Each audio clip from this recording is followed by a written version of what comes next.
Le puse a este encuentro vivenciar el arte, porque lo que van a ver es que con la instalación, el cuerpo del espectador empieza como a formar parte de la obra. Ahora vamos a ver, lo primero que les voy a contar es que una instalación es una obra de arte en la que el artista utiliza como parte de la composición el medio donde inserta esa obra. Puede usar las paredes, el piso, las instalaciones que el propio espacio tenga, las luces y además todos los objetos que sean necesarios para manifestar lo que quiere manifestar. Muchas veces los materiales que elige el artista llenan bastante el espacio, o sea, por lo general la escala de la obra es más grande que una escultura y no tiene solo tres dimensiones, un volumen, no es que uno recorre alrededor de un volumen y nada más, sino que por lo general cuando uno mueve el cuerpo dentro de ese espacio que propone el artista, empieza como a interactuar con la obra. Y muchas veces, muchos artistas, ahora vamos a ver muchos ejemplos, pero muchos artistas lo que hacen es transformar al espectador en parte de la obra. Muchas veces es el espectador el que activa la obra con su estar ahí. Entonces, está muy buena la instalación en el sentido de que tenemos que estar despiertos lo suficiente como para saber que por ahí podemos participar activamente de lo que está ahí presente. Y después les puse un término muy particular que se usa hoy en día, que es el site specific, que significa sitio específico, donde esa obra de arte se idea y se proyecta especialmente para el lugar en el que se va a emplazar después. Cada vez que vean site specific, significa que el artista supo de antemano dónde iba a ir la obra. Es muy probable que eso influyera en las decisiones de la confección de la obra en sí misma. Y esto lo vamos a ver muy claro con Ai Weiwei, que es el primer artista que les voy a mostrar. Pero me gusta hacer un poco de historia, y para quienes estuvieron en el encuentro de arte contemporáneo, que fue un poco como el desafío de empezar a entender de qué se trataba eso, trabajamos con los artistas minimalistas, que son como los primeros que empiezan a hacer foco en lo que le pasa al cuerpo de la persona que ve la obra. Habíamos visto unas pinturas geométricas enormes de Frank Stella, tan enormes y como recortadas del marco, que ya se transformaban en otra cosa, porque uno tenía que ir como atravesando por etapa toda la obra, ¿no? Como difícil de captar de un solo plano. Es el cuerpo el que empieza a tener más interacción. Y los minimalistas, estos son tres de ellos, empiezan a trabajar con escalas distintas, ¿no? La obra de Carl André, que ven arriba a la izquierda, son bloques de cemento, todos del mismo tamaño, pero ocupan un espacio tan enorme que ya pasa a ser parte de una instalación. Es un despliegue de objetos y elementos en un sitio determinado. Robert Morris es un artista que hacía laberintos, para el que el espectador realmente tenía que poder jugar con la obra, ¿no? Este es un montaje que se hizo años después no es el original, digamos, pero para él era importante que la persona, que el espectador pudiera jugar con la obra, que la activara de otro modo.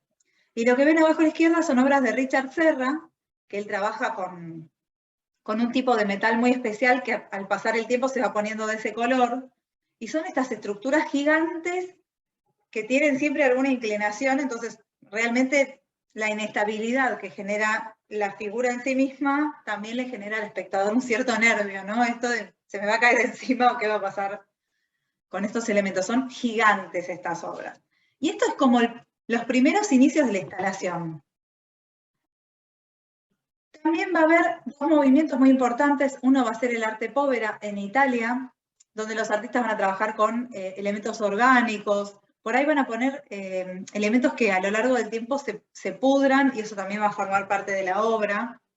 Ahí les puse dos obras muy, muy marcadas. Mario Merz hacía esos iglúes, ¿no? Siempre con alambre, con lámparas de neón, y siempre trabajaba el tema la secuencia de Fibonacci, ¿no? Que es como en la naturaleza la proporción perfecta, cómo existe en todo lo que hacemos y en todo lo que vemos en el universo, ¿no? Entonces él le aplicaba esta fórmula a toda su obra, de principio a fin. Pero bueno, estas son obras que uno mira desde afuera, ¿no? Las observa, no te podés meter adentro del iglú, pero tenés que recorrerlo y para recorrerlo te lleva un rato. Con Michelangelo Pistoletto, que esa es la Venus de los trapos, pasa lo mismo. Es una instalación porque uno ya empieza a jugar como otra cosa, ¿no? Son todos trapos viejos, ropas viejas usadas, y la Venus encima está de espaldas, ¿no? Como si no le interesáramos para nada. Y después hay otro movimiento muy importante en los años 70 en Estados Unidos, del cual Judy Chicago va a formar parte, que es el feminismo, que son estas artistas que empiezan a darle mucha importancia a las artistas mujeres que nunca fueron vistas. Con ellas empieza este recorrido de reconocimiento de las mujeres en la historia del arte. Entonces ella va a ser la dinner party, la cena, ¿no? Y en esta cena va a plantear esta mesa triangular, aludiendo al útero si se quiere, y en cada una de ellas va a haber un plato específico, con una forma específica, un bordado específico y adornos determinados para la comensal que está invitada, ¿no? Ahí tenemos, ahí a la derecha ustedes pueden ver uno, que es el de Hildegard de von Bingen, que es una artista medieval que recién se conoció en los años 70, y abajo está el plato para Virginia Woolf. Obviamente, visto en el tiempo, esto de que los platos parezcan vaginas, ¿no? Vulvas, un poco le quita como el peso que ella le quiso dar, pero en ese momento realmente fue muy fuerte y muy impactante, porque ella además trabajó en colaboración con mucha gente, con muchas otras artistas. Y lo que planteó fue realmente disruptivo y había para recorrer todo esto enorme, el cuerpo del espectador ya forma, digamos, toma otra relevancia, ¿no?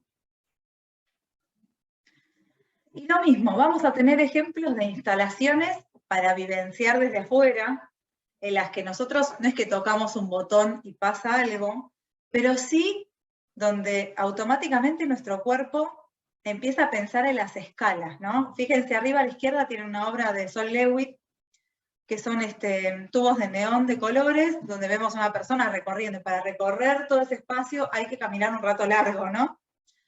La obra de Claudia Fontes, El problema del caballo, que presentó en la Bienal de Venecia, lo mismo. Es una obra enorme, para la cual justamente nuestro cuerpo empatiza con la escala del cuerpo de la chica que está sosteniendo, tocándole la nariz al caballo, ¿no? Es un caballo enorme que encima está corcoveando y hay un cuerpo humano ahí. Entonces automáticamente tomamos sentido de la escala. Y las obras de Liliana Porter y Louis Bourgeois, que son justamente instalaciones, son elementos que están puestos de un modo determinado para que nosotros hagamos un recorrido conceptual que se nos ocurra, ¿no? Obviamente con sentidos totalmente diferentes, pero bueno, ahí como que nosotros estamos por fuera, y en el caso de Liliana Porter, nuestra escala es enorme, porque ella trabaja con figurines de cerámica muy pequeñitos, y todo lo que pasa necesita que nosotros nos acerquemos y, digamos, recorramos de otro modo la obra, ¿no? Así que eso también es súper interesante, porque ahí el camino es el opuesto. Después hubo artistas, y hay artistas, que en realidad lo que hacen es como invitarnos a participar de la obra y activarla con nuestra presencia, ¿no? Las obras de arriba son de Yayoi Kusama, que ese es un cuarto iluminado con unas lámparas de una forma determinada, pero es un cuarto que está repleto de espejos, que como la imagen se multiplica, se transforma en una situación como de infinito, ¿no? Que era lo que parece importante, que somos puntos en el espacio, y todos nos conectamos, estamos todos conectados.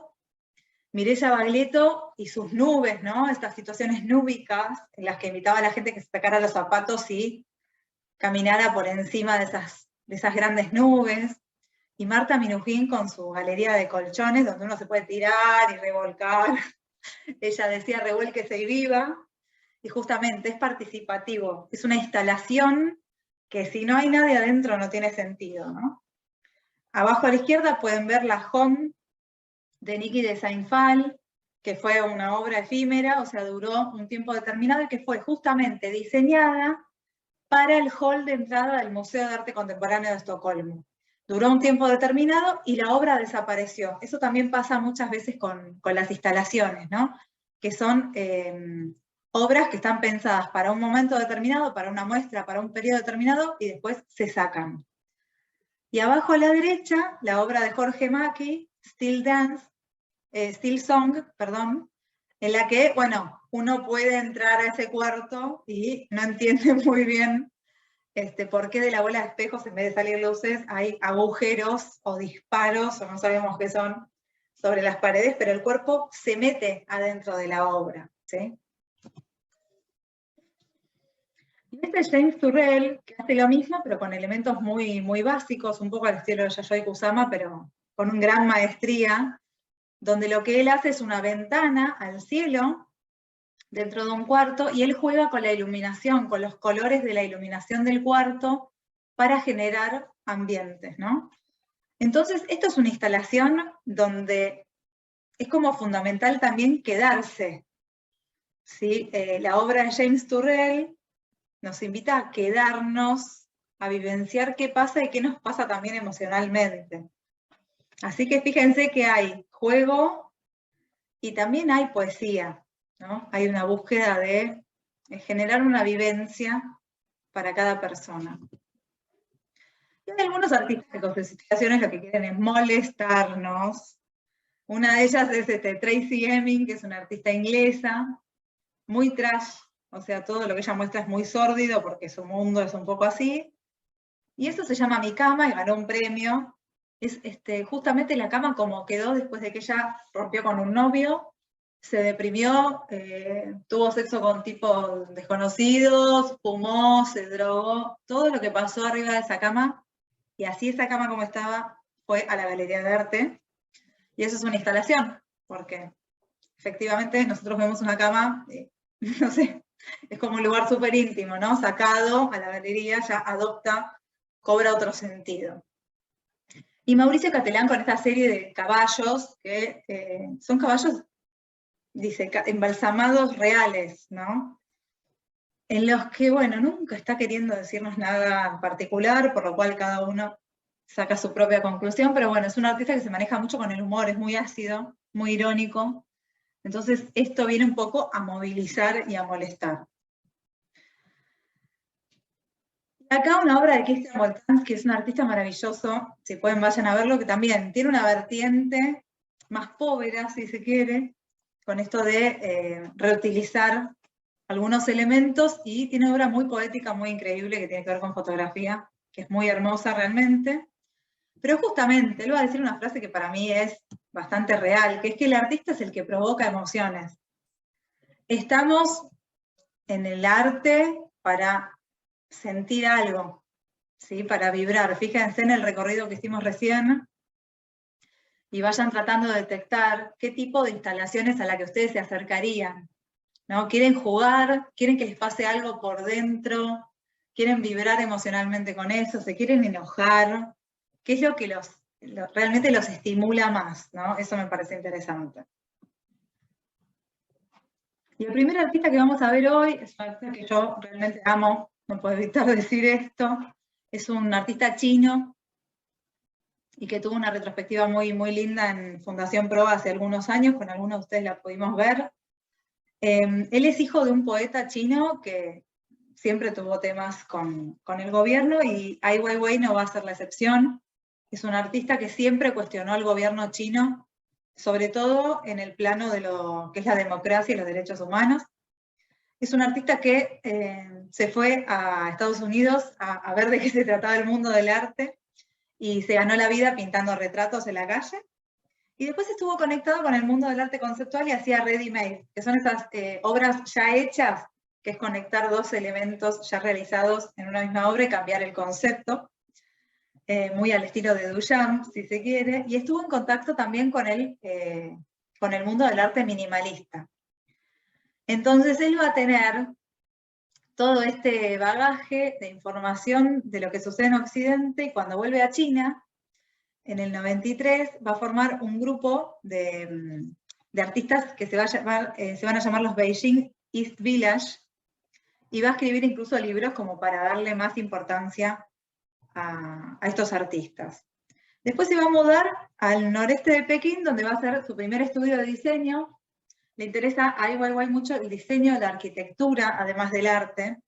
Y además de eso, fue un artista que siempre fue muy activo en redes sociales, que publicó un blog a partir de 2005, y fue un blog que le dio mucho dolor de cabeza al gobierno de China, porque siempre fue muy crítico con la realidad que tenía que ver con el gobierno chino.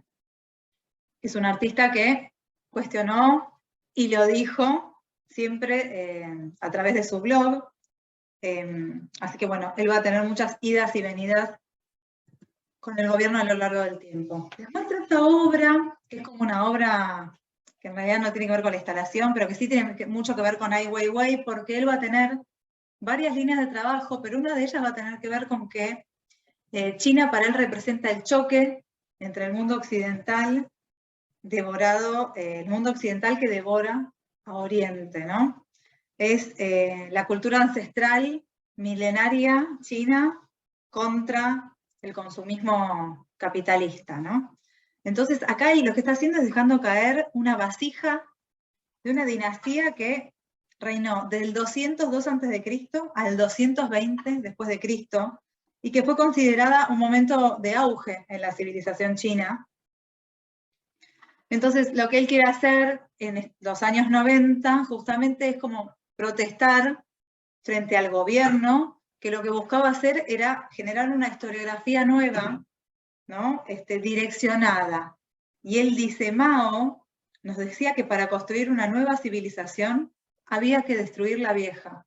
Y él, irónicamente, está haciendo ese acto, ¿no? Entonces, esto que él trabaja, cuando trabaja con su propia cultura, es este choque cultural, ¿no? Y también el choque que le provoca que su propio gobierno quiera negar la historia, ¿no? Entonces, van a ver, hay una instalación, que es una serie de vasijas antiquísimas, todas chorreadas con pintura acrílica.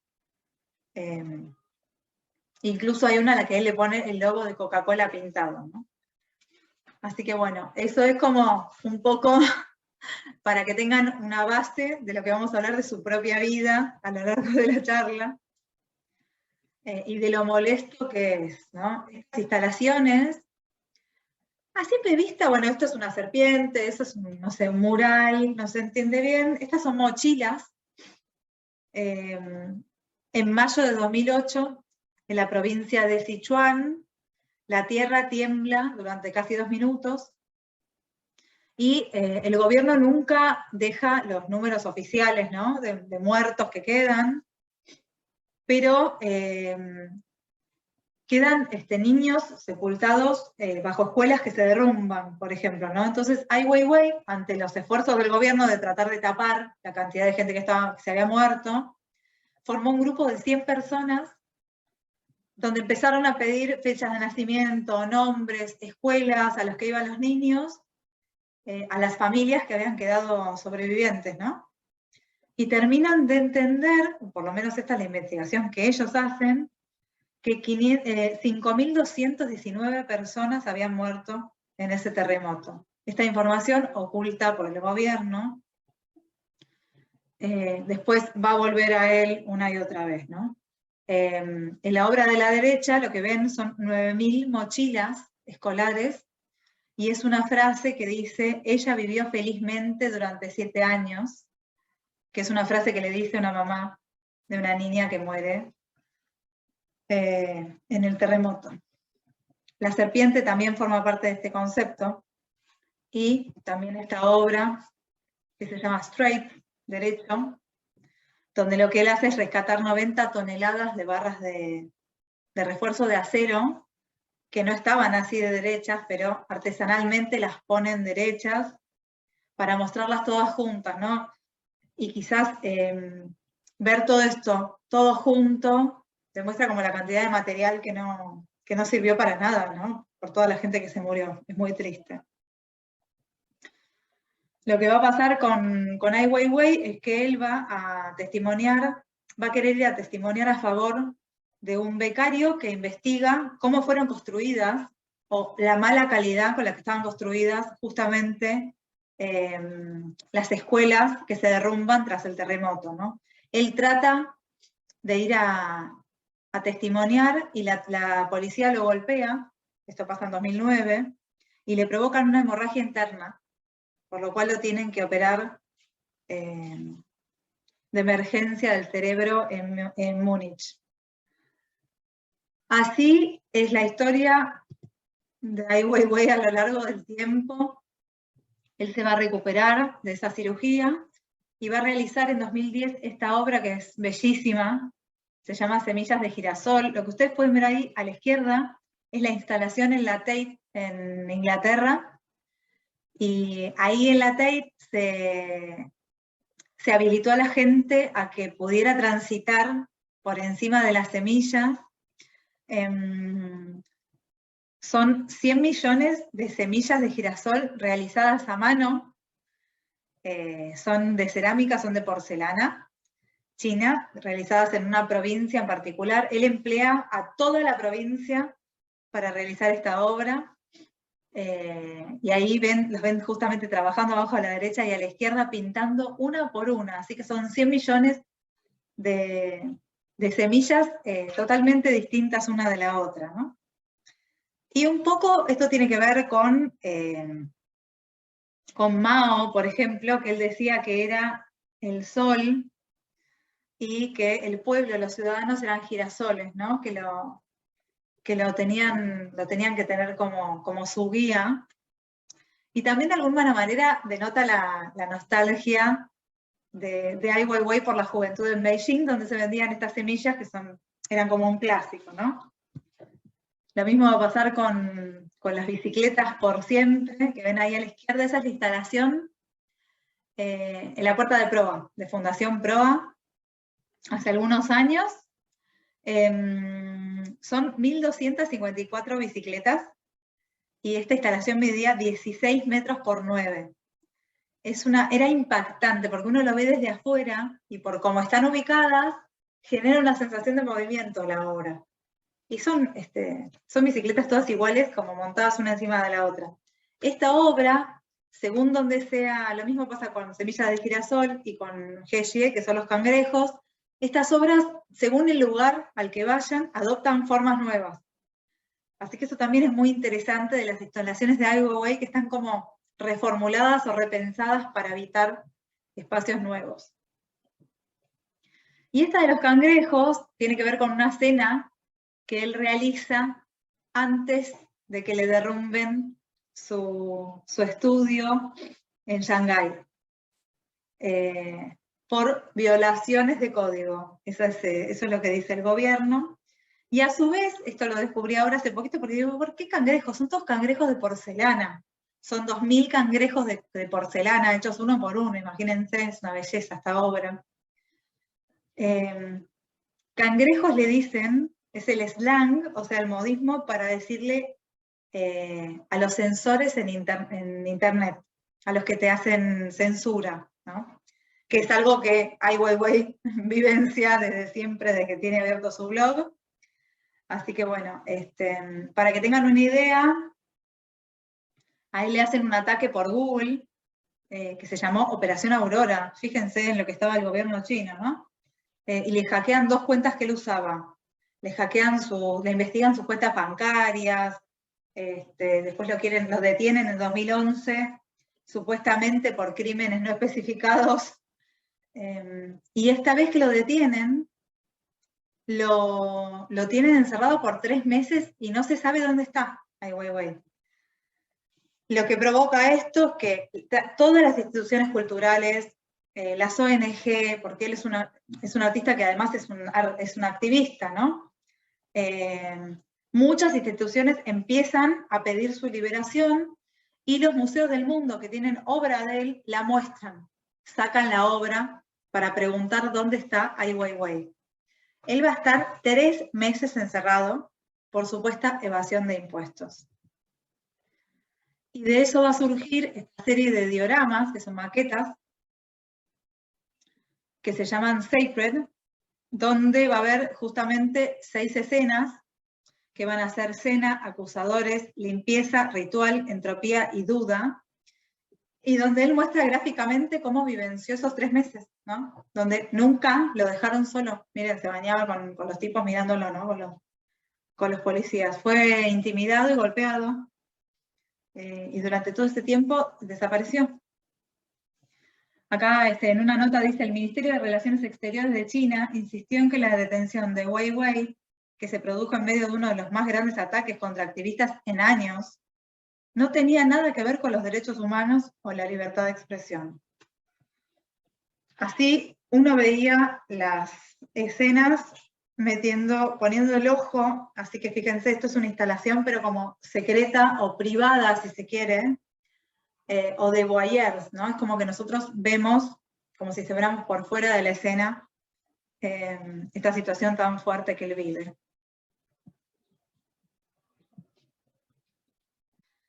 Les contaba que tuvo muchos problemas con el gobierno por hablar y cuestionar.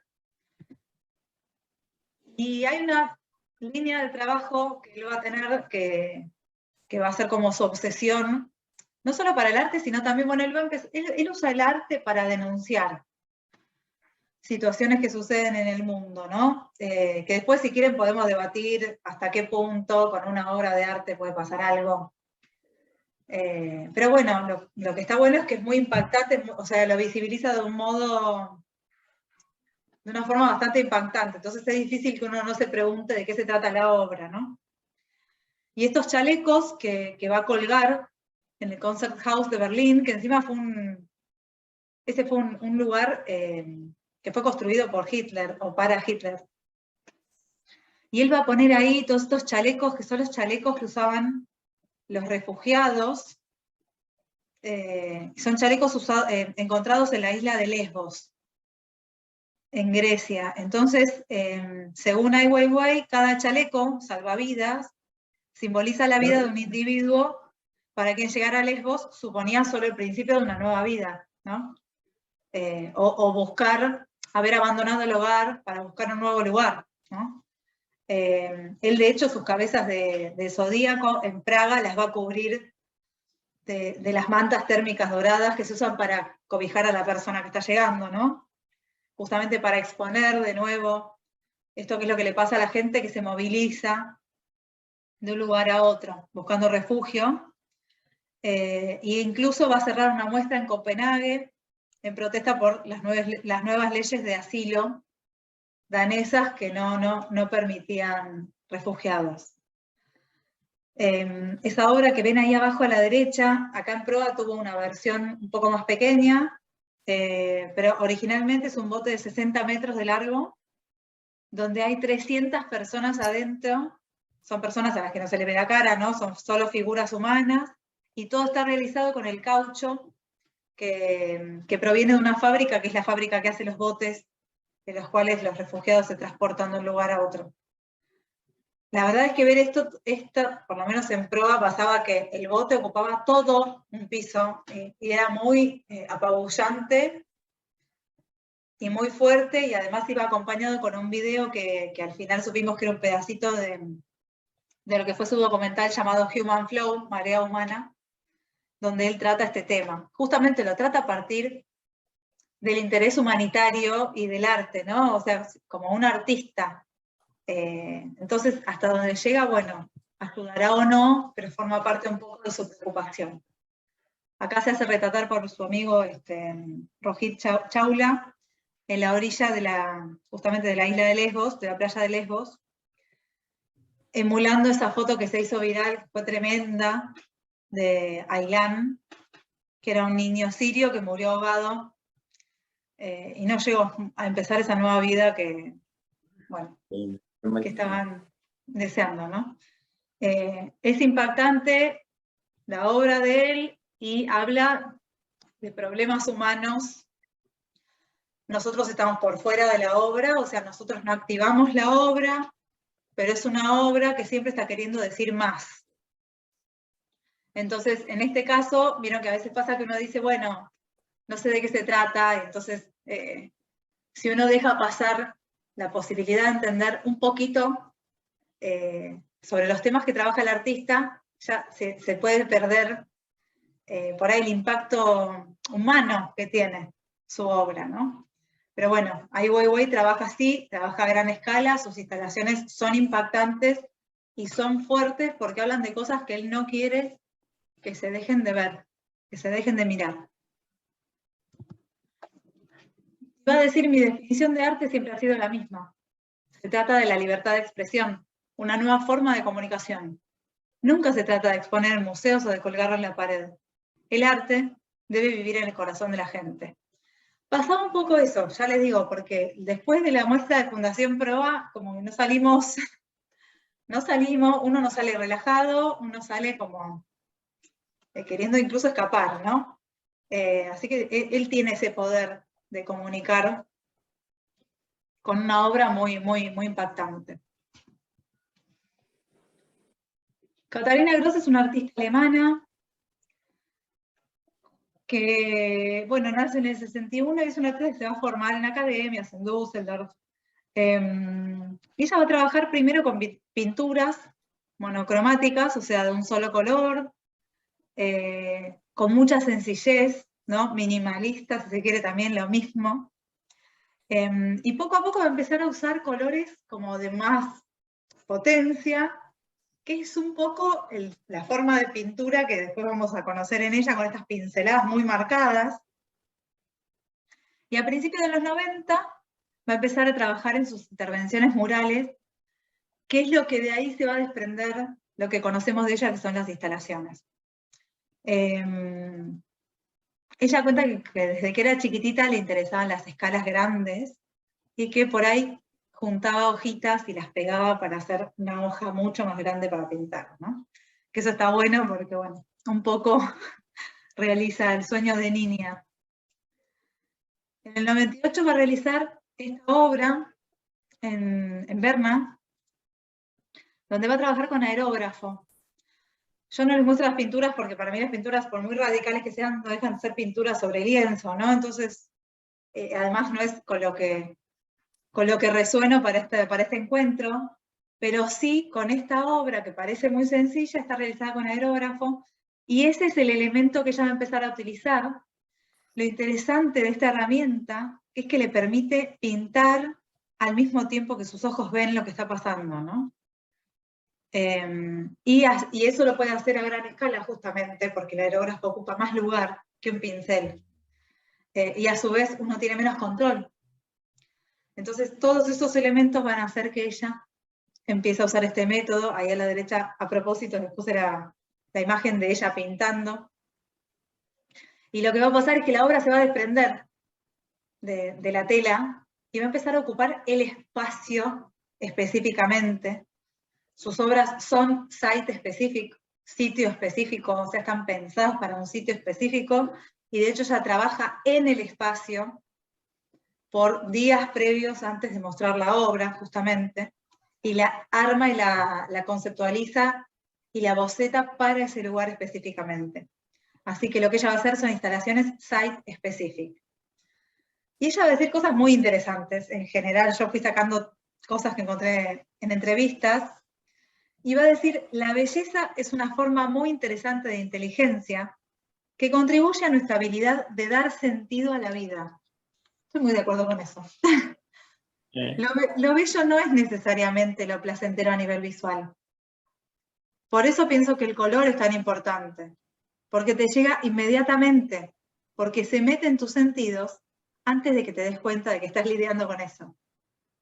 El color va a ser la base de toda la obra de Katharina Grosse, que va a trabajar desde 2004, justamente no solo en un sitio determinado con el aerógrafo, sino que sus obras van a empezar a incluir otros materiales. Van a incluir tierra, tela, ropa. Ahí pueden ver, arriba a la derecha hay un lienzo sobre la pared que también está pintado, y también va a empezar a hacer unos objetos escultóricos rarísimos con espuma de poliuretano, que ella los va a llamar objetos color. porque van a tener también este tipo de trabajo de pintura, ¿no? Ella dice, la pintura puede aterrizar en cualquier lugar, en un huevo, en el hueco de un brazo, a lo largo de la plataforma del tren, en la nieve, en el hielo o en la playa. Lo que pasa con estos espacios que ella empieza a armar, por lo menos en este, ¿no? Que está muy pensado para el lugar que utiliza, que por ejemplo la planta baja es esto que ustedes ven, que tiene todas las tierras, ¿no? Pintadas, donde uno realmente puede entrar y pisar la tierra, o sea, puede vivenciar el espacio. Y lo que pasa con eso es que a medida que vamos habitando el espacio, justamente nos vamos metiendo en un nuevo mundo, ¿no? Porque ella rellenó todo de color, y es algo distinto que puede generar con tanto color una sensación de fiesta. Esto de las tierras así puede dar como una sensación de caos, de mugre, de desolación, ¿no? Porque es como si algo hubiera pasado, algo impactó y quedó esto así explotado, ¿no? Y también es como un espacio muy real, porque no hay lugares así en nuestro mundo. Y cuando ella trabaja con estos objetos color, como ustedes ven acá abajo, en ese espacio ella no podía pintar las paredes y el piso, entonces arma esta estructura que se sobresale, ¿no? Que sale por fuera del espacio asignado. Es que esos objetos también van a interactuar en el espacio con el propio cuerpo del espectador. Y van como cambiando las perspectivas, ¿no? Nos hacen ubicarnos de otra forma. Ella vivió y trabajó en muchas ciudades, fue como muy nómade, siempre tuvo estudios en muchos lugares, incluso en Berlín tiene 2 o 3 estudios. Le gusta mucho ir cambiando de lugar, también esto tiene mucho que ver con que su trabajo no solo es visual, sino que es corporal, porque ella también se mueve a través de todo ese espacio que va armando, ¿no? Trabaja en varias cosas a la vez, todo esto se nota en la pintura, y de hecho ella, que se define como pintora, dice que trabaja en algo así como una actualización de la pintura, que es la pintura expandida, ¿no? Esto de que la pintura puede caer en cualquier lado. Y hay algo muy interesante de esta exposición que se llama Wunderblock. El Wunderblock es la pizarra mágica, ese juguete antiguo que teníamos, donde uno dibujaba y levantaba y se desaparecía lo que había dibujado y podías dibujar de nuevo. Y también es un término que usaba Freud para referirse a la memoria humana y a cómo funcionaba el inconsciente, ¿no? Esto de algo se graba en la memoria, pero si levanto la solapa, lo dejo oculto, lo dejo ahí guardado, ¿no? Me gustó mucho esa búsqueda. Y también me gusta que ella lo use para una obra que, no sé, a mí no se me hace como nada conocido a nada, ¿no? Por ahí uno busca en su mente dónde puede haber estado parecido a ese lugar, ¿no? Esta obra, Rockaway, también es una obra de sitio específico. De hecho, este lugar iba a ser derrumbado porque estaba considerado inseguro. Fue un lugar que fue arrasado por el huracán Sandy en 2013 en Queens, al sureste de Queens, en Nueva York. Y como iba a ser una casa que iba a ser destruida, el MoMA le da este espacio a Catarina Grosse, que va a trabajar con colores muy fuertes, además muy artificiales para el lugar donde está inserto el trabajo, ¿no? Hay un capitulito muy lindo para ver respecto de cómo a ella se le ocurre trabajar con estos colores, ¿no? Y ella dice, bueno, si esto va a dejar de formar parte de este lugar, que sea algo irreal, que sea algo que le dé como vida a este espacio, que le dé una nueva vida. Pero también es una obra, como les decía, efímera, porque justamente dura un tiempo y luego la obra se demolió, ¿no? Y de nuevo el tema del color, que es tan interesante en ella, ¿no? Dice, el color despierta muchas emociones y sensaciones de las personas, recuerdos. Es algo que registramos en nuestro pensamiento antes de que nuestro lenguaje entre en acción. También hay algo interesante, mientras le muestro la próxima, que es lo gigante. Estas son telas colgadas, y es gigante el lugar. Ella dice que según la historia del arte, como que el color podría ser como la parte femenina de la pintura, ¿no? Como que es algo muy debatido, como que el color es lo menos estable, lo menos claro, es lo menos inteligente, si se quiere, lo más fácil de hacer, y que el dibujo es lo masculino, ¿no? Lo claro, la estructura. Entonces ella va a abordar esa herencia del color de lo femenino, entre comillas, y le va a dar toda la importancia en su obra. De hecho, en su obra, el color lo que hace es quitarle importancia al espacio, a la estructura. Si ustedes se fijan acá, qué es adentro y qué es afuera, qué es lo que forma parte de la arquitectura y qué no, empieza a perder sentido, ¿no? Es la estructura, lo masculino, lo que empieza a perder sentido, empieza a ser diluido y pasa a ser más importante el color. Sobre esta obra y el título me encanta. El caballo trotó otro par de metros y luego se detuvo. Ella dice, bueno, que le pone un nombre enigmático a la obra. Dice, no significa nada, pero transmite una atmósfera, ¿no? Y también, de alguna manera, ella mantiene la puerta abierta a la ambigüedad para no dejar a nadie afuera, ¿no? Porque si no deja a nadie afuera y es ambiguo, lo es para todos, ¿no? Es muy interesante, y ahora les voy a leer una frase sobre esto, pero les quería mostrar esta última obra. Este es el Museo de Arte Contemporáneo de Berlín, que era justamente una plataforma de tren. Ella va a tomar y va a sobrepasar la arquitectura, no solo por dentro, sino también por fuera. Fíjense que está pintado hasta la explanada de entrada, ¿no? Esto es cuando uno llega al museo. El museo es alucinante, gigante, es una cosa bellísima, y tiene estos espacios abiertos, ¿no?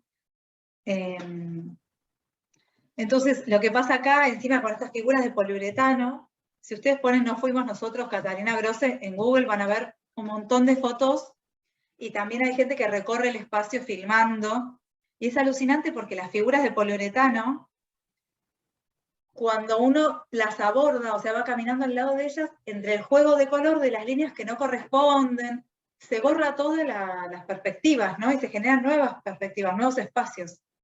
Que es un poco el juego que ella hace, ¿no? Que justamente te da una experiencia de color y de un espacio nuevo cada vez que vos vivencias su obra. Y me gusta mucho esto que decíamos recién del espectador y de mantener ambiguo, al menos el título, ¿no?, de la obra. Dice, la gente puede aportar sus propios pensamientos. Si el trabajo no tiene un final abierto, entonces el espectador solo lo miraría desde afuera, y creo que se sentiría bastante excluido. Comenzarías a pensar, ¿necesito leer el texto antes de que pueda entender esto? Mientras que creo que hay muchas cosas que surgen de tu propia experiencia que pueden ayudarte a comprender el trabajo. Si es ambiguo, nosotros podemos, a partir de nuestro bagaje vital, como siempre les digo, de nuestra mirada, de nuestra forma de pararnos en el mundo, podemos armar una historia para esa obra sin necesidad de que alguien nos diga qué significa, o de que el artista nos diga cómo mirarlo, ¿no? Me parece muy interesante que ella lo plantea así desde antes. Entonces, en una entrevista dice, como ejemplo, señala una tira de pintura marrón dorada, aparentemente goteando por el lienzo, y especula. Es como miel saliendo de una tostada, tal vez.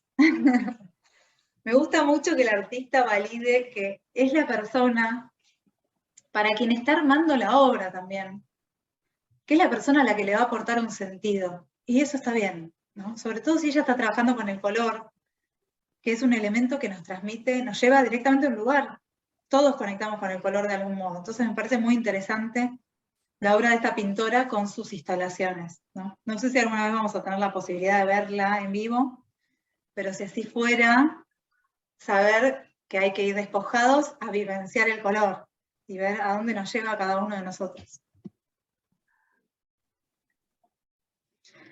Y si vamos a hablar de jugar en el museo, creo que estamos hablando directamente de Ernesto Neto, que es un artista brasileño.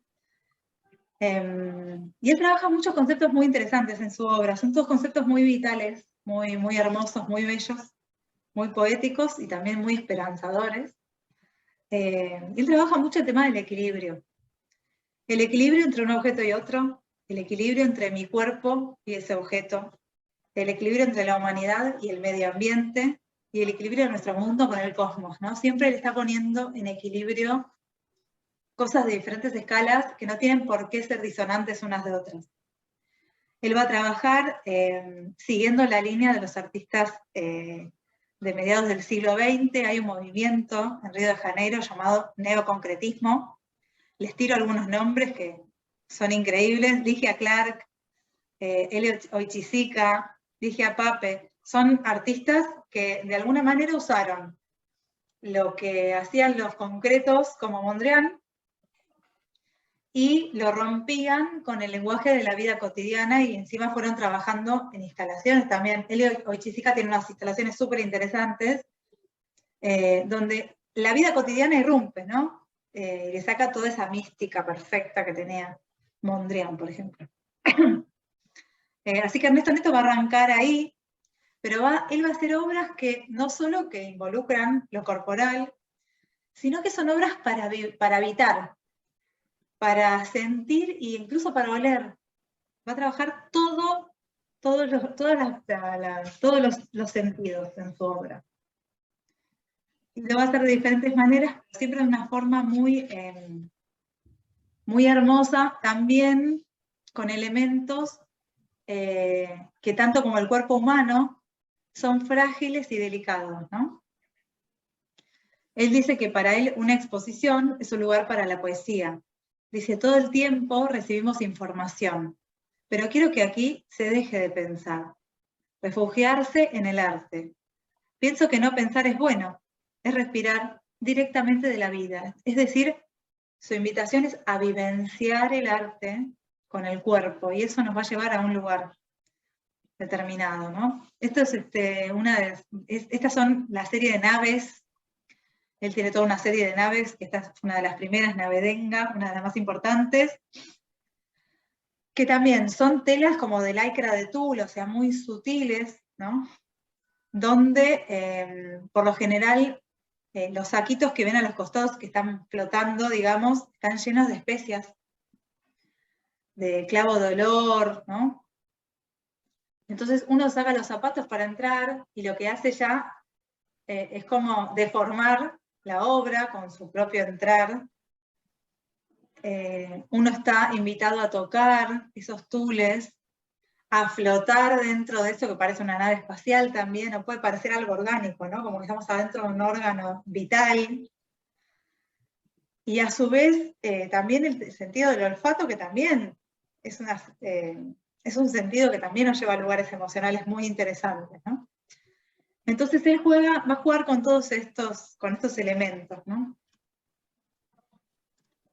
Dice, creo que las naves son como penetrar en un sueño, caminar, navegar en un sueño, un lugar para respirar, un desnudar del espíritu. Fíjense lo que es esto, es esto, me vuelvo loca. Célula nave, ¿no? Están todos estos tules azules que hay que atravesar para llegar a ese espacio donde uno se puede acostar en un lugar mullido. Es como que nos está dando todo lo que buscamos siempre, ¿no? Ese cobijo, ese refugio, y además adentro de algo orgánico, adentro de como si fuera algo calentito, no sé cómo explicarlo muy bien. Me encanta la serie de naves.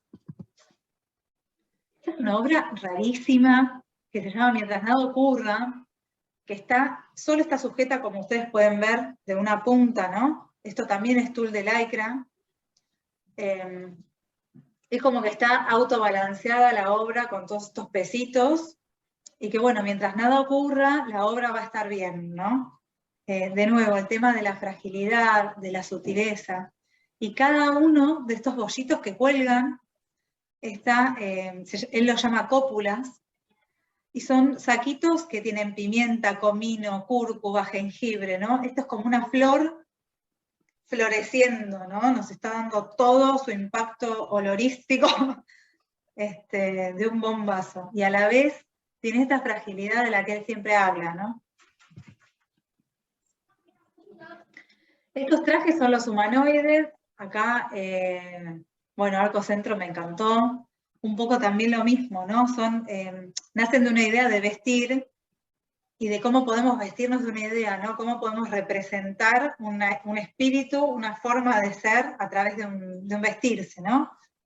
Él dice vestirse con la ropa del otro para comprender al otro,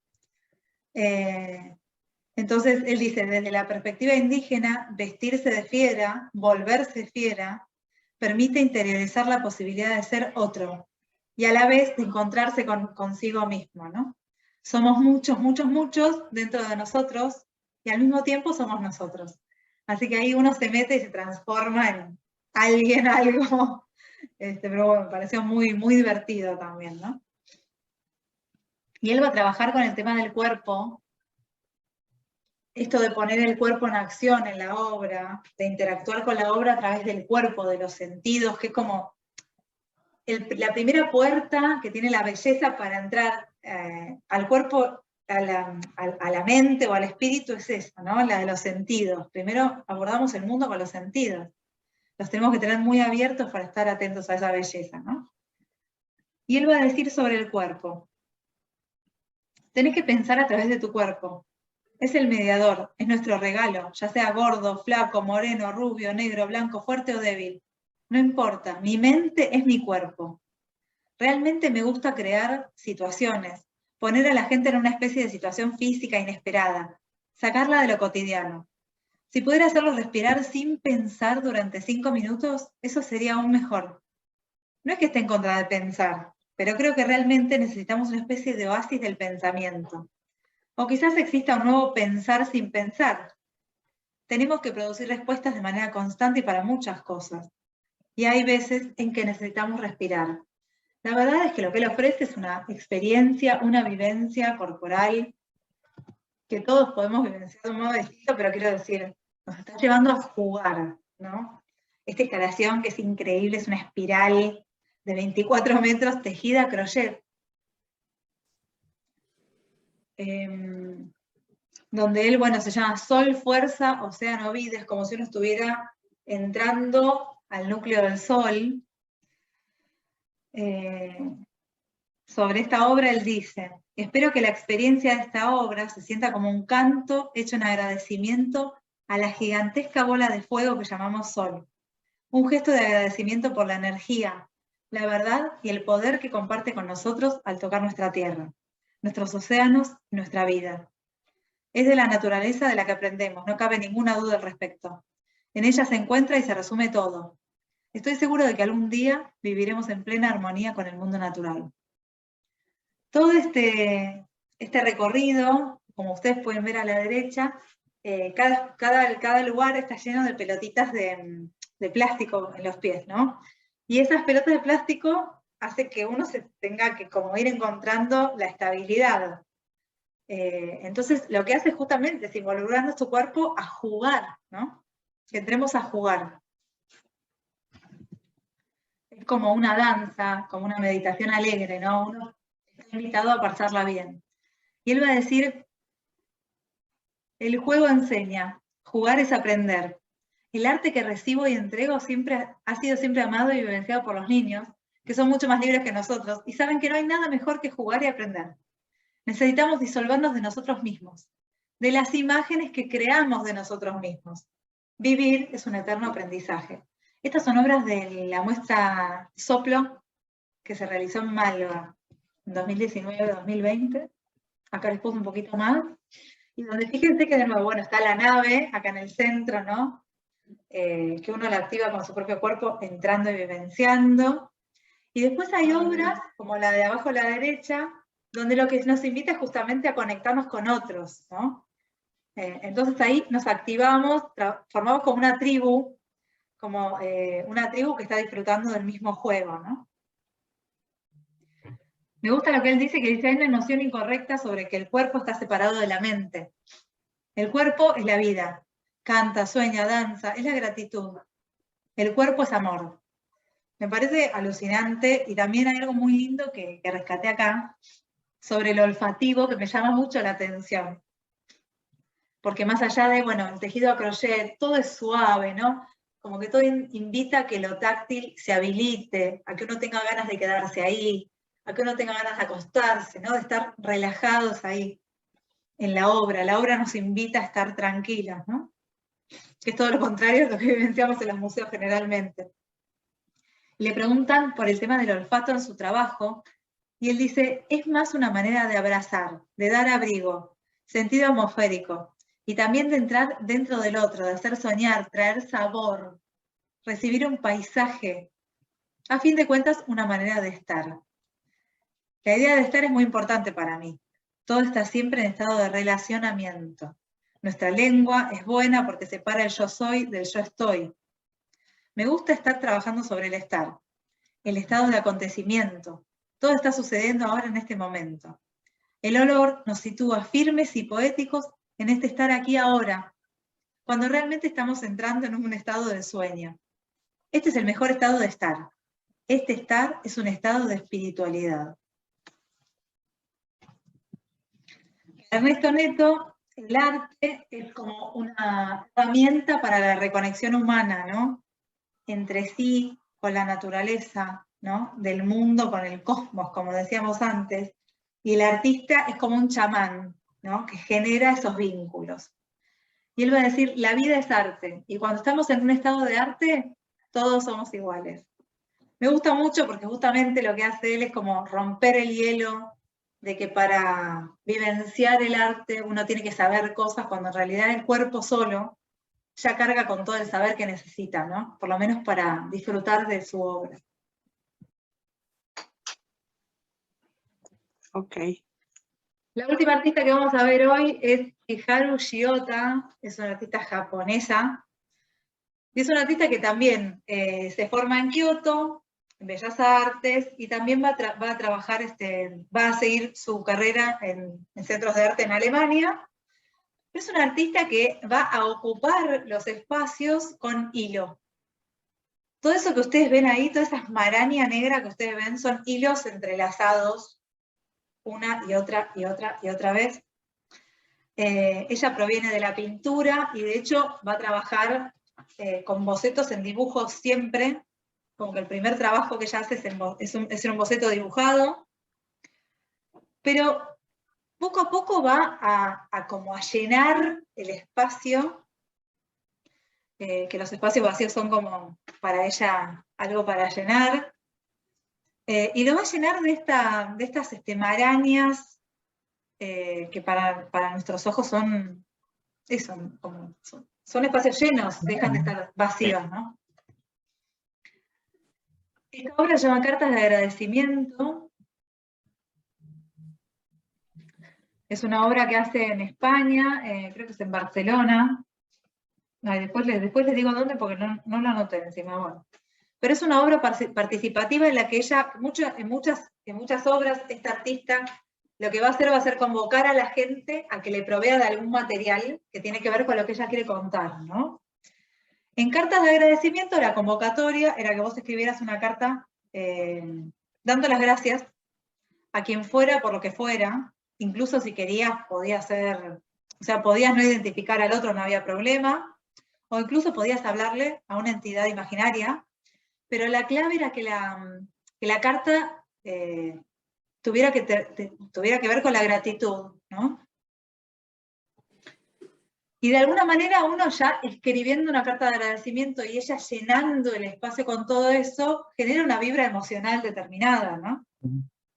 Exacto. De alguna manera es como un ritual, son 10.000 cartas, todas anudadas y conectadas con estos hilos.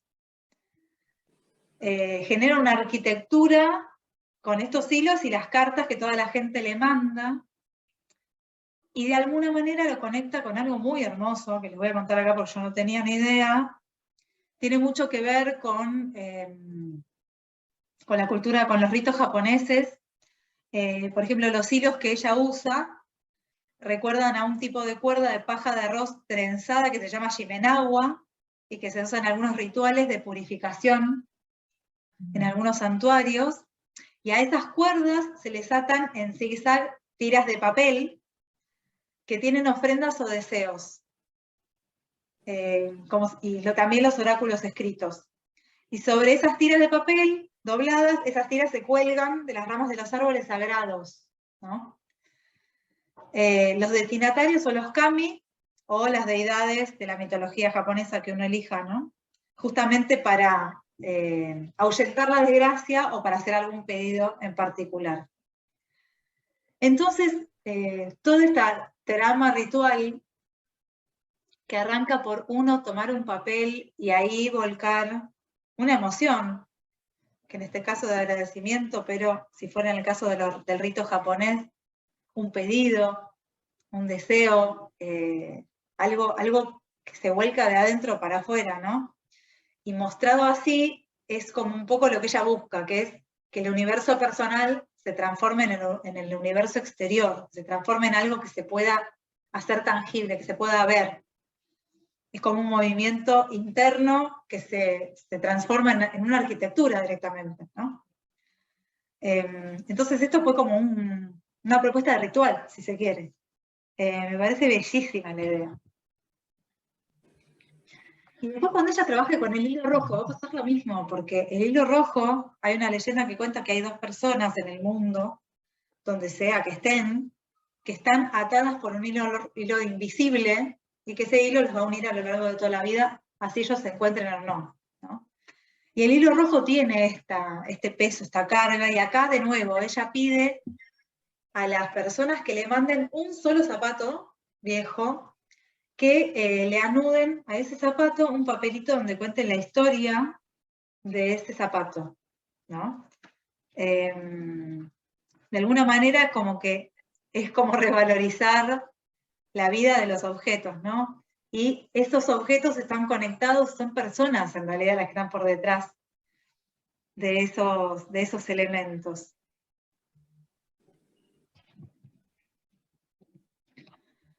Hikaru Ryuta, como les contaba, arranca sus obras con bocetos.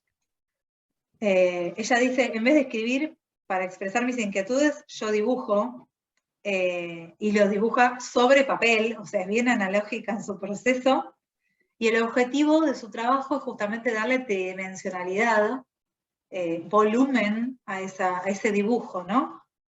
Dice, cuando encontré los hilos de lana, tan suaves y fáciles de manejar, entendí que ya podía pintar un espacio y proyectar en él mis sentimientos como si mi yo no tuviera límite. Dice que para La mano en la llave, que es esta obra, necesitó 1 mes de trabajo para colgar todas estas llaves que de nuevo pidió donaciones a la gente de llaves viejas, y ella va a decir, en nuestras vidas cotidianas, las llaves protegen cosas valiosas, como nuestras casas y nuestra propia seguridad personal. Al usarlas, las abrazamos con el calor de nuestras manos. Así, estas llaves van acumulando las memorias incontables que moran dentro de cada uno de nosotros. Y la verdad que uno ve esto y con este barco viejo, ¿no? Es como que automáticamente se nos va, el trabajo se nos va al recuerdo, o a evocar una memoria, ¿no? Entonces, ese va a ser un tema muy, muy particular que va a estar presente en la obra de ella. Igual ella dice, considero que principalmente el tema de todas mis creaciones es la existencia en la ausencia.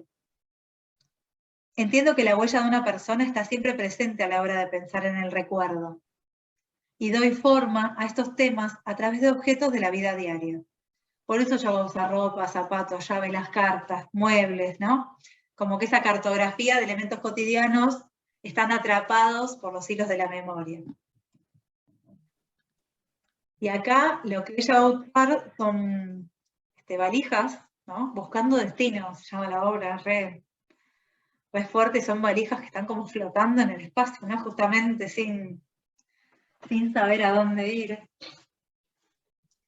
Y ella dice, cuando viajamos, llevamos un documento físico que nos habla del lugar al que nos dirigimos.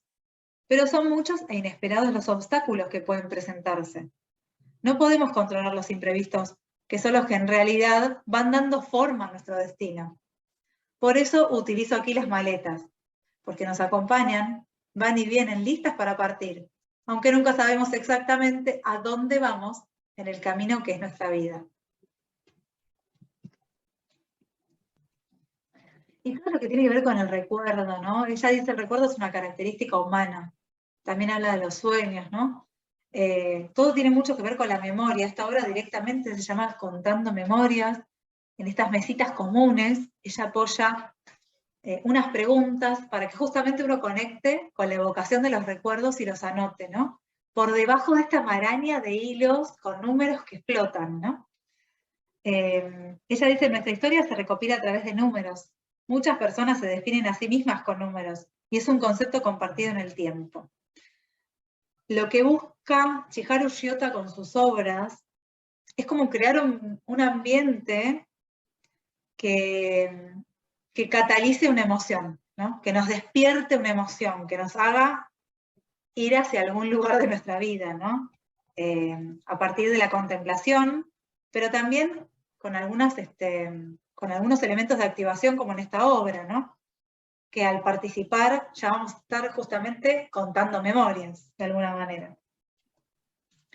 Y además esto de los números flotando, ¿no? Como es arriba es abajo.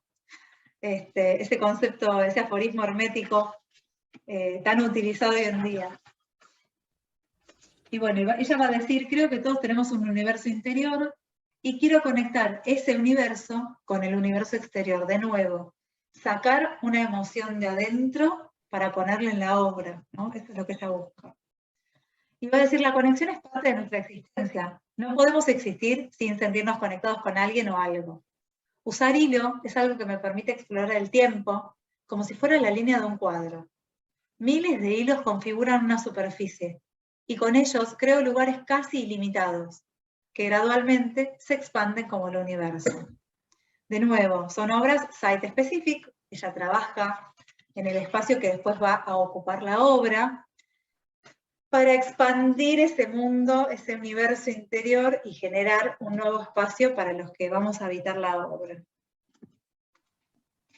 Y después de haber visto tantas propuestas de instalaciones, de sitios específicos, justamente lo que me parece que está bueno que hablemos es con qué tipo de instalación se conectaron más y cuál les gustaría vivenciar.